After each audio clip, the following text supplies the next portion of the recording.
Hi, everybody. Welcome. So today, for the fifth time in a row, I'll be presenting here at the 4 years from now. My name is Ivan Bofarull. I'm the Chief Innovation Officer at Esade. And today I'll be surrounded by a panel of rock stars: Carlos Trenks from Aldea Ventures, Pepe Agile from Pear VC from Silicon Valley, and Ben Weirts, a specialist VC in the space of education, in the space of edtech. But before we start with the panel, I would like to introduce you to which is Esade, one of the incumbent players in the space of education, one of the top business schools in Europe. I would like to introduce you to which is Esade's main innovation thesis. Okay? Is it working?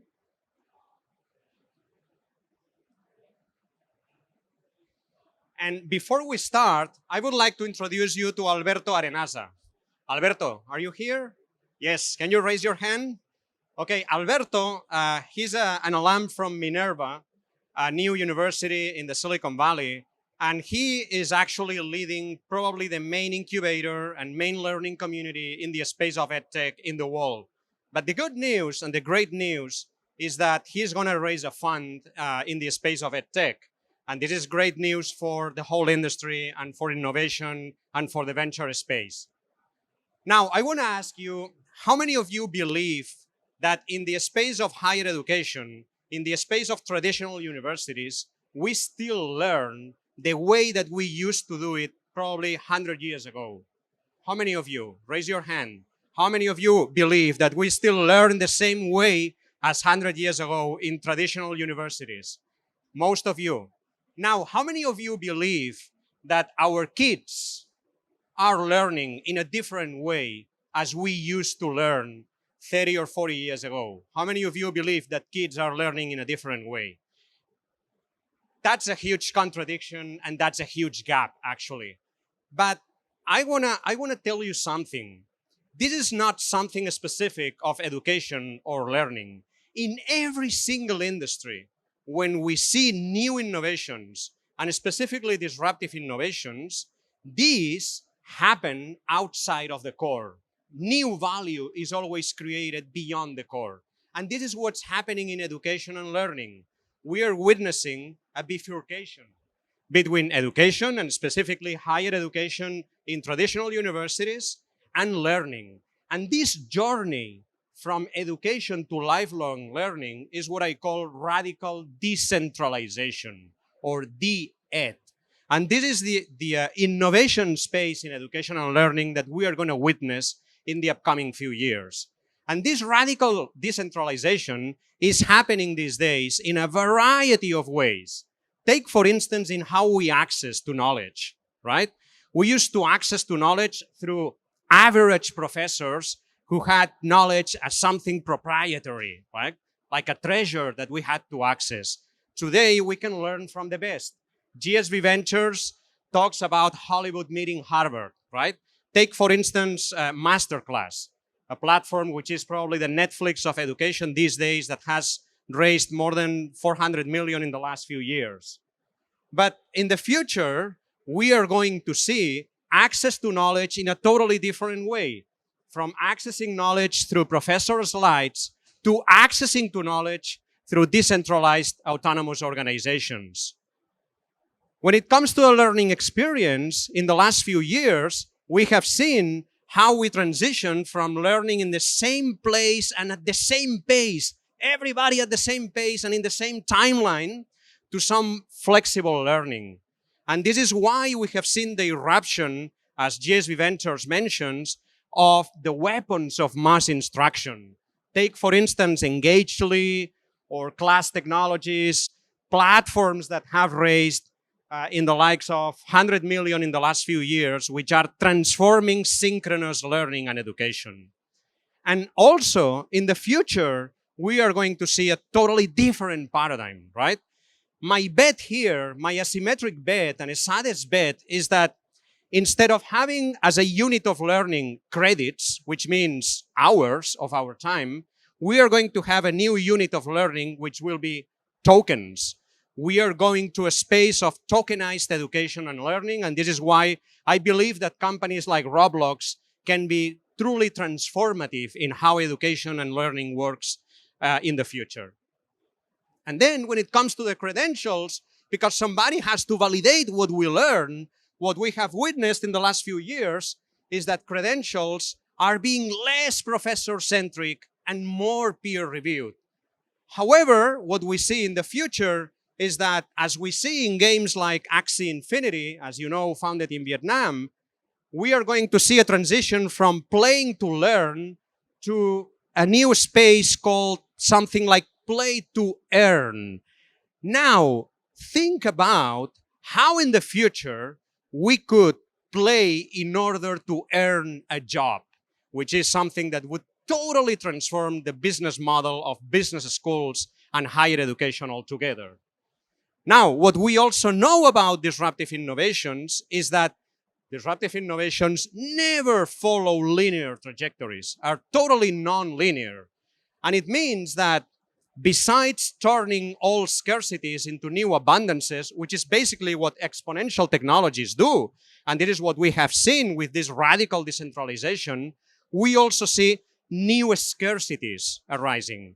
And our job as an incumbent business school or as a startup is to find a synthesis from those abundances and scarcities. In our space, there are new scarcities these days.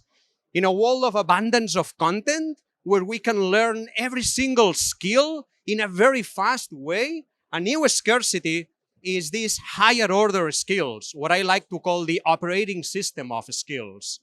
In a world of abundance of content and knowledge, as Naval Ravikant, the investor, mentions, judgment is going to be the new operating system skill that we have to learn about. Universities like Minerva talk about critical wisdom as the new foundation of universities. And also, in a world of abundance of content, some investors and entrepreneurs like Reid Hoffman talk about the philosopher entrepreneur. In a world where we can access every single exponential technology, how we think and how we build new architectural innovations becomes the new scarcity. And in a world of abundance of content, cohorts are the new scarcity. That's why learning communities, as my friend Alberto supports, are the new scarcity in the space of education and learning. And in a world of explicit knowledge,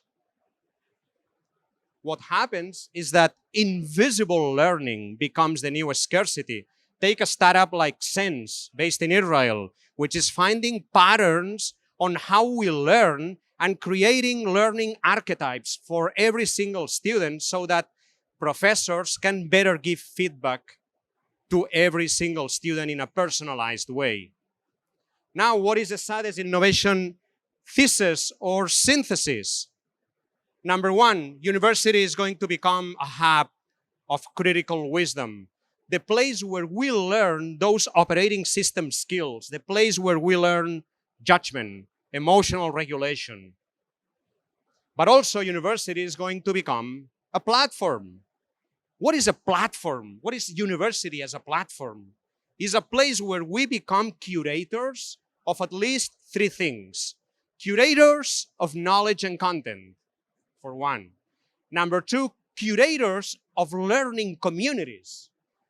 Curators of learning communities where we create some sort of augmented learning experience with the support of AI tools. And finally, curators of ledgers of peer-to-peer credentials. Now, the question for our panel is how can VC, how can venture capital propel this next revolution in the space of education and learning? In the last few years, we have seen, as most of you in the space of venture capital know, we have seen new funds like All Ventures in Silicon Valley raising $1 billion for edtech. These are new magnitudes. These magnitudes were not normal at all in the space of education and learning. As Bright Eye Ventures says, we have tripled in the last year the investment in Europe in the space of edtech. And then when it comes to venture capital as a general idea, general concept, sometimes we have talked about venture capital as liberation capital. Why liberation capital? Because venture capital unlocks talent. generally outlier talent that otherwise would remain invisible. And because outlier talent and contrarian talent would remain invisible, and we are speaking about this type of contrarian talent, I want to leave the stage with a question for the panel that Carlos Trengs from Aldea Ventures is going to moderate. And is, what do you truly believe in the space of education and learning that most people, including me, would disagree with you on? Thank you so much, and hope that you enjoy this amazing panel with these three rock stars. Thank you.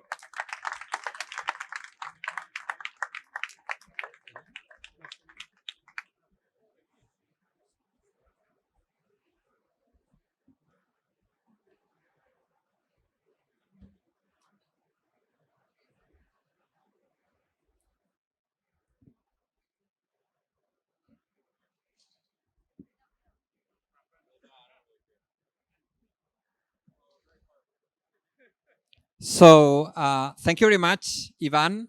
So I think that you put the line very high for us, no? After this summary, no, about what is happening in edtech world, and also I'm privileged, no, to try to share the ball, no, with these two stars, no, with Pepe and Ben, and also I have to introduce a little bit about them because they are coming from two venture capital firms. One, Ben, that is based in Paris and London. So they have two, I will say, places where they are main focus, but they have a pan-European scope. And also Pepe, that although Pepe is based here in Barcelona, no, he's working for Peer VC, that is American VC, that decide to move to Europe, no, start looking at what is happening here. No?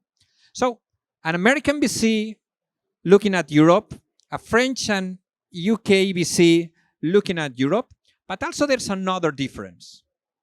Bright Eye is a 100% focused edtech fund.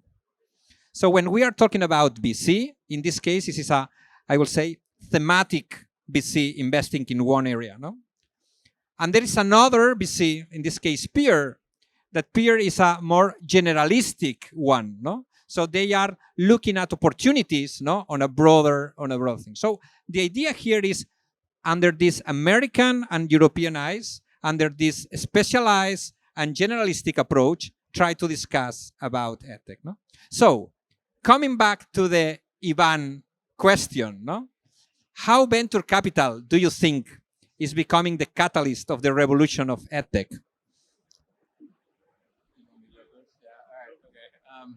Yeah, I mean, I think, can you guys hear me okay? Yeah, okay. So I think venture capital is a catalyst, right? I mean, it's a, you know, I don't usually say this when I'm pitching LPs like Carlos, but ultimately, capital is a commodity, and it lives to nurse the sort of ambitions of really talented entrepreneurs. I think, you know, so as differentiated and wonderful as we are as venture capitalists, the thing that we require most of all is great entrepreneurs with big ideas who can scale really big companies. And you know, we both do our utmost in ideally highly differentiated ways to help those companies grow. Venture capital is a pretty simple game, right? You look to identify interesting companies. When you find something that's interesting, you look to convince them to take your money. And when you convince them to take your money, you look to help them grow. And then once they grow, you look to use them as references for the next batch of companies that you're looking to solicit and grow. And so, you know, ultimately, what venture capital can do is really be proactive in terms of identifying great entrepreneurs with big ideas. Hopefully, by being an edtech focused funds, we're able to sort of preemptively identify interesting areas where there is room to grow. $1 billion companies. And because we are proactively and really sort of immerse ourselves in these sectors, in the sector, we can go out and perhaps earlier than others be willing to take risks to help those companies grow. So I can give you some examples of how to do that, but I think that's ultimately the bet that we're making. That is not to say that I think more generalist VCs have another way of analyzing the market, which is totally valid, and will also uncover some amazing companies. And so that's basically where we're at. Yeah, I think, first of all, thank you so much for having me. It's a pleasure, especially I feel underqualified, given that Ben has been in the industry for longer than anyone I can think of, and with his focus on edtech, it's an honor to be here today with you. And the other thing that I would say, I agree with Ben. VCs are catalysts. Period. We power businesses. We partner with entrepreneurs that we deem as smart, hungry, and ambitious to change the world. And we just power them, helping them. Look, I'm new on this side of the table. I've been on the other side building companies, and I try to be useful, just helping them build companies. And that means many different things, as Ben said. The other component that I would add in how we fuel the future of edtech is that I think we have the privilege of being a little bit of a dreamers in our job. We not only power entrepreneurs that we love and that we admire, but we also tend to think, what type of world do we want to have in the future? And we fuel tools and platforms that will take us there. So I do think constantly about what qualities do I think are gonna make a brilliant entrepreneur, a brilliant leader in 20 years, and how do we get there? What type of tools, what type of processes, what type of platforms, what type of mechanisms do we need in order to get there? Because what's clear, based on Ivan's question at the beginning, is that the methodologies that took us here are not enough. If we ask who's happy, who thinks that his or her education needs to be redefined, I think everyone raises their hands, right? So that's the part of, as venture capitals, I feel very honored to be able to just dream every day and try to think, what type of leaders, what type of qualities do we need in 20 years? And one thing that venture capital look for, are big markets, big markets today or big markets in the future, in order to take these markets, what is the value proposition, not disrupting the way things are doing. So it's true that COVID-19 was a major tailwind, in this case for the digitalization of the education. This COVID-19 obligates most incumbents to rethink the way they start. So what is the situation today? 2 years later, COVID-19 is arriving to the market. You still have this tailwind in this sector, or incumbents are coming again to the old-fashioned ways doing things? So what is your perspective and on this thing? I think the world has changed. There's no coming back. When I think about particularly the world of education, I think about two areas. One, again, what are the qualities that we need for today's world, or in the future? What makes a good leader? What makes a good entrepreneur? So that ties with it's connected to the content, right? And we're moving away from a content focused education. But the other thing is the delivery. The experience needs to change. Ivan had many good examples on how it's changing, and I think we're not going back. The expectation is that education needs to be interactive. It needs to allow for remote learning, right? In Silicon Valley, we've seen how a lot of the talent has fled to other places. For the first time, the working capital has the choice to decide where do they want to live, regardless of where their company is based. And I think that applies to education. There's no going back. Even if companies open up their offices, we're not going back per se in the same form that we were going back before, right? So I think the way it's changing, maybe I think COVID has taken us 10 years forward, but we've changed the content, the qualities that we need in order to be successful today. But most importantly, how do we operate? How do we educate ourselves? And how do we interact with others? Yeah, no, I would agree with all of that. I think, just like from a really practical perspective, there was a moment. So I'll give you an example from a company called Stewie, which is a German company that does essentially it's an operating system for schools, right? And they're in 2019, all of their sort of marketing work was outbound. starting in March 2020, they just had a tremendous amount of inbound, right? Like it was not a matter of, it was really a matter of how fast they could answer the phones in terms of because they had a product that would allow parents and teachers to communicate better, allow teachers to deliver schools on lessons online and track students who were operating remotely. And then as of sort of tail end of 2021, the outbound sort of sales motion started again, and they're now in thousands of schools. And just give you some sense of in 2019, half of teachers in elementary schools in Germany did not have a school email address, right? So we're talking about like there's a huge gap, right? That is meant to be filled. Stewie now has thousands of schools as customers, but the sales motion is back to outbound, right? Like that urgency that existed for a brief period of time during COVID is not quite the same. There's definitely more openness. The cost of acquisition is certainly much lower in 2022 than it was in 2019. But that the work is still there to be done.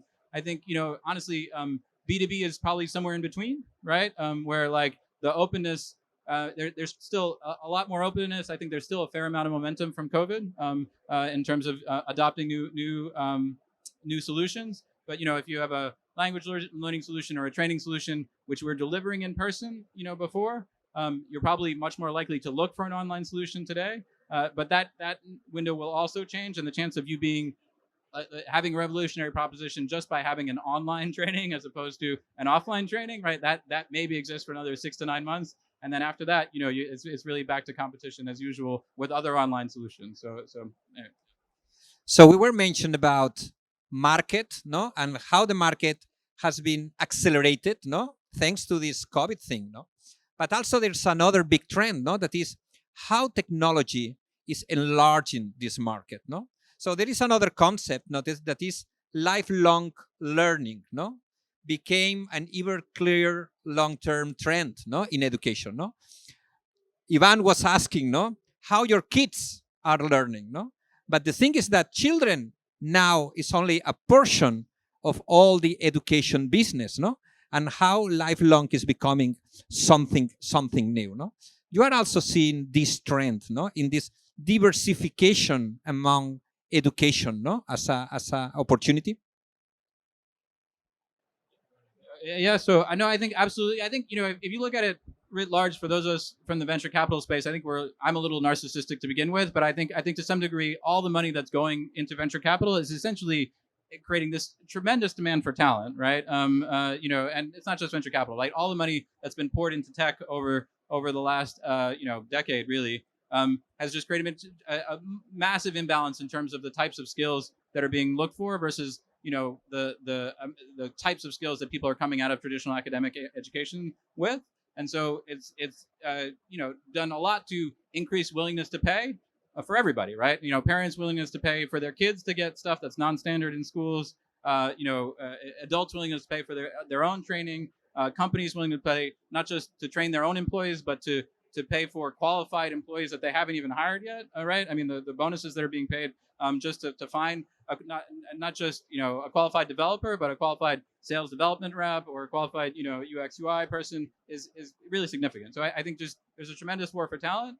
That tremendous war for talent is creating a lot of demand, a lot of opportunity in the space, and I don't see that going anywhere. Even honestly in a more recessionary environment, I think that demand for talent, at least for the foreseeable future, remains. So.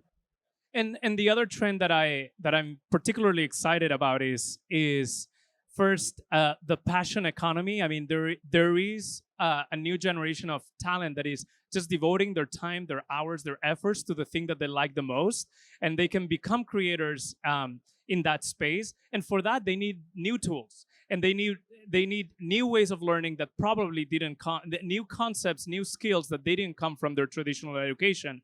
And also there are gaps. There are big gaps. One company that I'm particularly excited about, it's an investment that we made in the financial, personal finance education space. We realized that many people lack that skill. And today we have so many tools to invest, to buy cryptocurrency. But the reality is that we don't know. This is a concept that we haven't learned at school, in traditional school.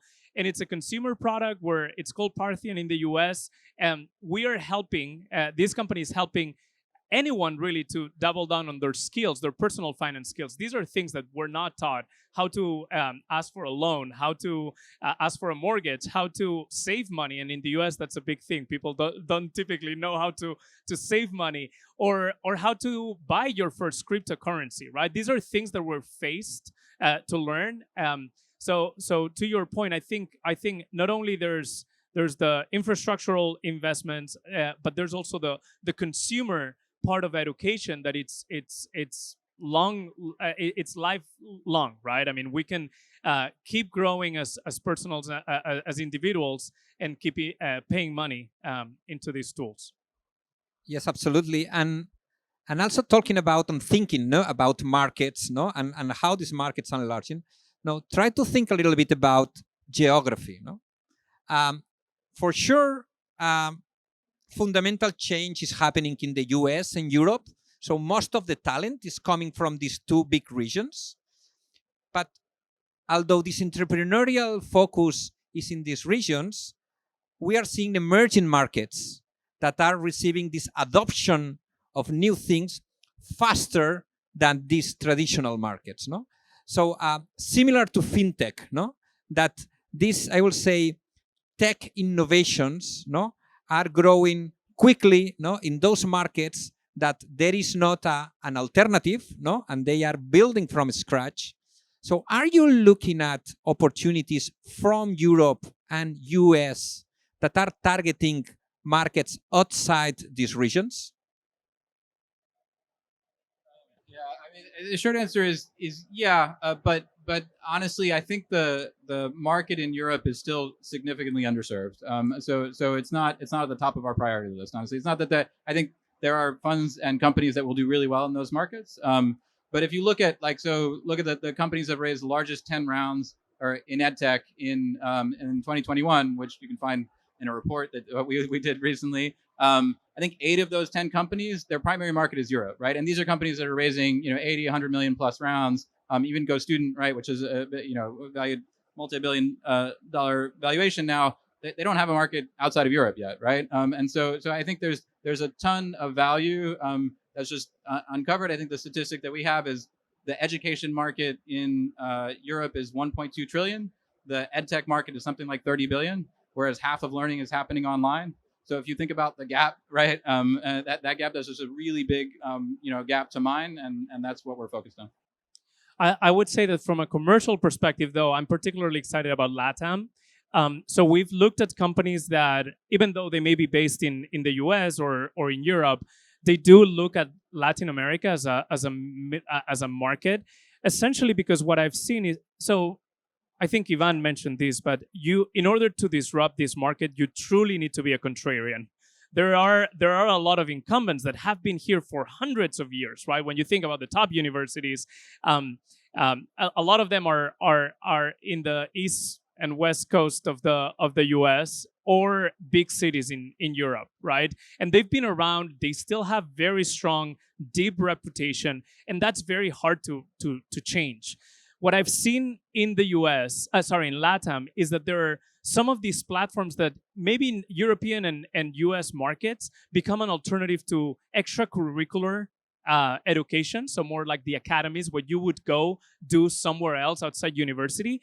In LATAM, because there's no such a strength there's no such strong incumbents, you can actually replace university very quickly. And some of these platforms dramatically change the life of their users, who now, in a remote, not lightweight, but online and speedy way, they can do whatever they love and they can be good at it. So that's why I'm particularly excited about the commercial part of LATAM. I don't know if your question was directed towards that, but I think because there you have the opportunity to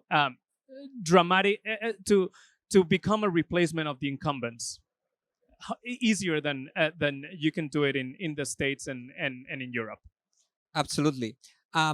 So one thing that, looking at the edtech opportunity, no, that venture capital, we tend to classify, no, companies, no, and one thing that we tend to classify is they are B2C companies, they are B2B companies, they are B2G to C companies, no, and each one of these business models, no, plays a different rules, no. They need different amounts of capital. They have different KPIs, no. So how VCs, no, are managing that, no, because although it's edtech, no, it's nothing compared. Try to sell a tech platform B2B approach that to try to build, I will say, a brand, no, for a direct to consumer thing. So what is your role, no, with these companies in this focus, in this vertical?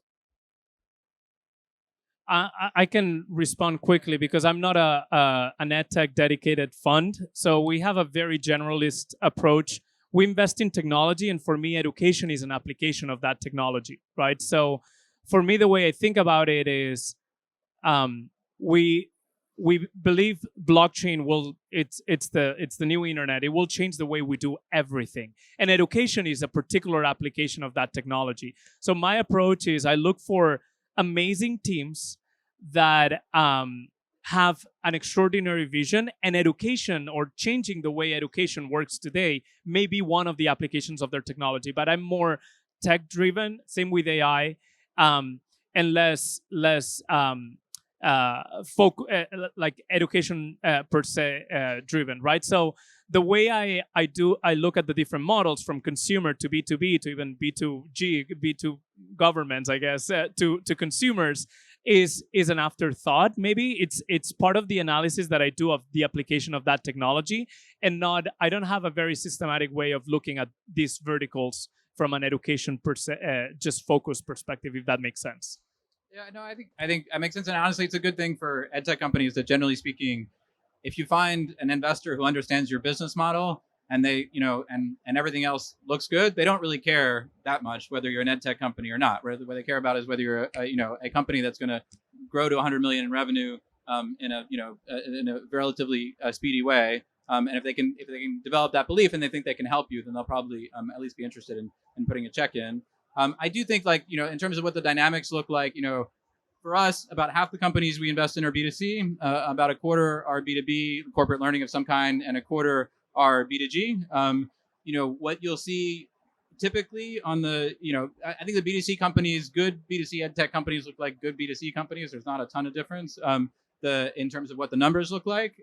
Ideally, from our perspective, again, we can get in early and build conviction around these companies, which may look a little bit different at the beginning, but starting at Series A, certainly the traction that you'll see for a good company, whether it's an ed tech company or in a different sector, starts to look quite similar. I think the areas, I think the dynamics, the area where you see the attraction looks a little bit different is if you look at B2B versus B2G. B2B tends to be able to grow a bit more quickly than B2G, but the net revenue retention per customer on B2G companies, this is all very technical, but essentially businesses rotate out a lot faster than schools and universities. Schools and universities, once they buy a product, they hate buying new products. They will take forever to buy a new product, but once they buy one, they don't go anywhere, right? And so there's a sort of a trade-off in terms of growth and revenue retention. The magic companies on the B2G side are companies that can convince schools and universities that there's some urgency about their product, because if you can crack the sales cycle and your customers are more loyal, all of a sudden there's actually something really magical about those kind of companies. So I think they're beautiful companies on all sides of that. I think the one place where most venture investors are still a little bit leery is if you're selling into schools and universities, because almost every investor has a horror story about some company that they really believed in that was trying to sell to universities, and then nothing ever happened, and then it was over. And I think increasingly interesting thing, and I'll shut up in a second, but if you look at the 62 unicorns or so in the edtech space, there are companies on all sides of that, and it's roughly distributed in that proportion. So it's there's really interesting companies to be built all over the place. Okay, Esade is hosting this session. I don't know if we can consider Esade as a corporate, but one interesting question that I want to address to you, is the role of corporates in this edtech world. Corporates has become, I would say, a relevant player in different industries. I think that most of them they are aware that things are changing. They want to participate in some way or another in this disruption. What is the role of the corporates in the edtech world?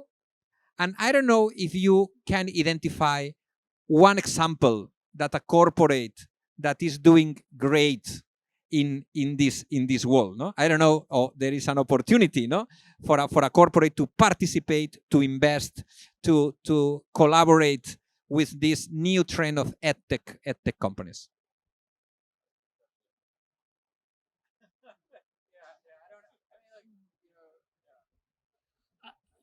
It is a difficult question. I guess if we narrow it down to the basics, I would encourage any big corporation, and you're talking about Esade as a corporation, so it's more about it's more than a corporation. It's really a school of leaders, right? So I would push everyone in a big position at a corporate to think what are the skills that we need in 20 years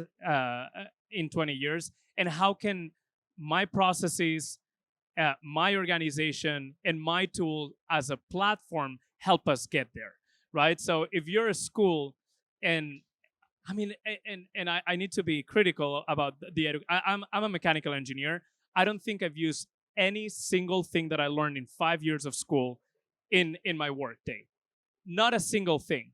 When I think about the skills that help me be successful, is empathy, is the ability to articulate a message, right? The storytelling, it's critical thinking, it's being a contrarian, so willingness to alter the status quo, and vulnerability, I would say. So when I think about these skills, where did I learn?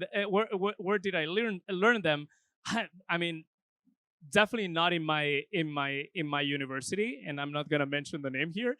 And so we need, as corporates and as educational institutions, to really think what are the skills that we think we're going to need in the future, and how do we become a platform to get there. Yeah, I mean, I guess the only thing I would add, so I don't think about it. I'm gonna dodge your question, just to say, but I think there are some universities, if I think of it as university that are sort of pioneering in the space. One is ASU, Arizona State University, out of the U.S., which has done a lot in terms of both adopting technology internally, and also they put on a conference every year with GSV, which is a fund in the U.S., which is both about the future of investment in education and about the future of adoption of technology in education. I think they've certainly leader in the space. I think Coventry University out of the UK has also been quite forward thinking in terms of both adopting technology and being a provider of online education. Honestly, the corporates that are probably the leaders in education technology are edtech companies like Coursera and Byju's and whatever else you want to put out there. But I think there are obviously corporate actors that are moving the space forward. Generally, we think of corporates as customers, right? I mean, that's really and it's an interesting question, because there are a handful of companies in France and UK and Switzerland that we've worked with quite that are very open to piloting new technologies, to the extent that honestly, when we see them on decks of early stage companies, we're like, yeah, okay, fine, you have these guys, but they do a pilot with everyone, right? So it's less valuable. But there are a couple of companies that are quite open on that side, and so I think that's probably the most useful thing you can do as a general corporate, is just to be open and try to work with early stage companies and see what works. So we are arriving to the end, but we have talked about the market, no? That the market is growing, it's big, no? And it had this tailwind, no, in the past. So this is one thing. We also talk about money, no? How money is more aware about this market, no? The amount of money that has been invested in edtech is increasing a lot. We have talked about corporates, no? And the role that this, I will say, disruptors, customers approach, no, that they have, no? But there is one missing thing, no? That are talent and are founders, no? And my last question, no, to you, no, this is, what is the right team to build a global edtech company, no? What is the mix about technology, about market knowledge, about global exposure, about previous experience, no? We talk sometimes about first-time entrepreneurs, serial entrepreneurs, no, performing in this space, no? What is the ideal, no, I will say, founders team, no, to tackle this opportunity, no? One of these opportunities. Ben, you've probably seen so many. Go ahead. I mean, like this is a cop out again, but there's no ideal profile, right? Like honestly, like I mean, the one thing that you absolutely have to do is you have to love the work that you're doing enough to get through hard times, right? Like there has to be some kind of inner fortitude, and that inner fortitude has to be driven by something other than fear and anger and greed. It has to be driven ideally by some sort of deep desire in yourself that gets fulfilled by embracing a spike over and over again until you can get past it. But in terms of like honestly, whether you need to be like a pedagogic, like somebody who just was a teacher when you're like in a formative stage, and so has fallen in love with the discipline of pedagogy, or somebody who honestly is mostly motivated by making money, and that's what makes you happy and is fine. Both of those things work fine. Honestly, there is no like I would love to say that there's one or the other that you can select for. You have to be a disciplined thinker who manages risk well, who is really dedicated to making something very, very difficult happen over a fairly long period of time. And that's there's a whole bunch of different sort of profiles that actually fit that general rubric. Otherwise our job would be a lot easier. But hopefully we invest on all sides of experienced, inexperienced, sector backgrounds, geographical backgrounds, in a hope to identify that core characteristic. Yeah, I don't look at education or teams in education very differently than any other teams. I think Ben alluded to a lot of the skills and abilities that we look at many teams that we look at. The main thing that I would say, I invest in a lot of companies that help other companies make money or save money, and education is very different.